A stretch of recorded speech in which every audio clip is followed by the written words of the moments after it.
Жената в синята дреха е Ноемин. Тя тъгува, защото мъжът и синовете й умряха. Рут се опитва да помогне на Ноемин в мъката й. Рут ще остане с Ноемин. Бог иска от нас и ние да помагаме на другите. С какво можеш да помогнеш на другиго? Как се нарича жената, която помага на Ноемин?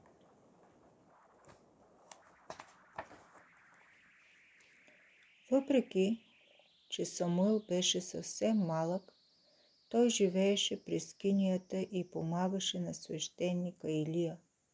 Една нощ Самуил чу глас, викаш името му. Отначало той помисли, че това е Илия, но това беше гласът на Бога. Бог каза на Самуил какво трябва да прави. Самуил послуша Бога и направи това, което му бе казано. Кой викаше Самуил? Първо царе, 2 глава.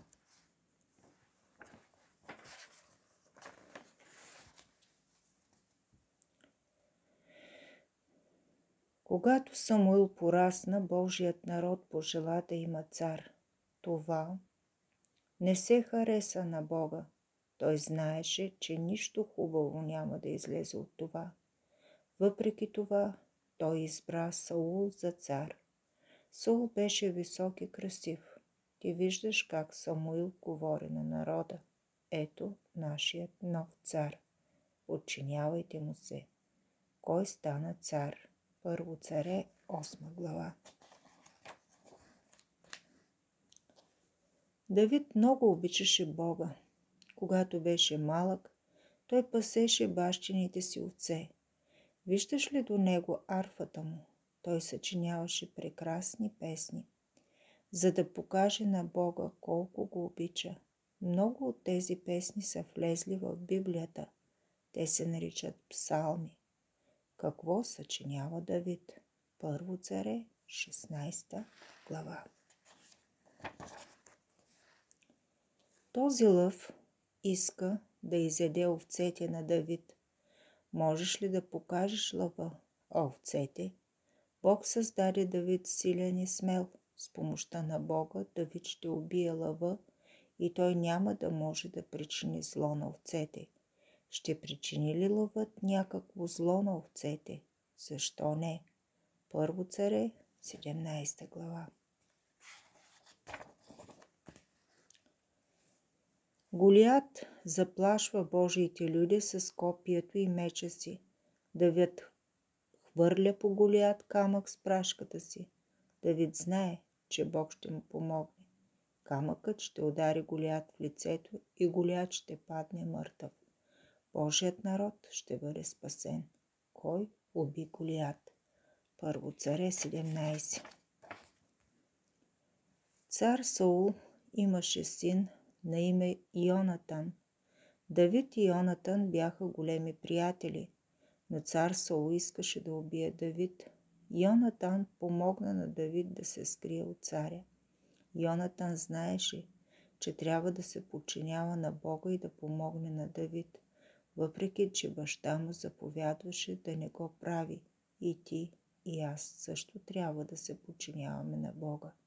Кой беше приятелят на Давид? Първо царе, 20. Нощта и цар Саул спи. Той се беше опитал да открие Давид и да го убие. Давид продължаваше да се крие, но сега той вижда цар Саул. Трябва ли Давид да убие царя? Бог не желая Давид да го убие. Давид ще послуша Бога. Уби ли Давид царя? Първо царе, 26.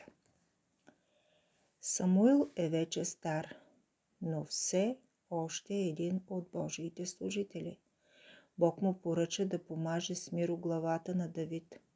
С това Бог показва на всички, че Давид ще бъде следващия цар на Божия народ. Бог ще помогне на Давид да бъде добър цар. Кой ще бъде новия цар на Божия народ? Първо царе, 16. Давид вече е цар на Израил. Голямата златна кутия зад него се нарича ковчег на завета. Давид носи ковчега в Иерусалим. Той скача от радост.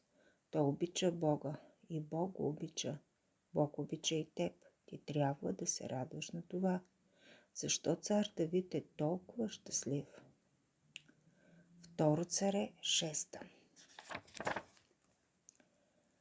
Тази прекрасна жена е Версавия. Цар Давид постъпи много лошо. Той уби мъжа, за да се ожени за нея. Той нареши с това някои от най-важните Божии заповеди. Това разсърди много Бога и той наказа Давид. Защо Бог се разсърди на Давид? Второ царе 11:12.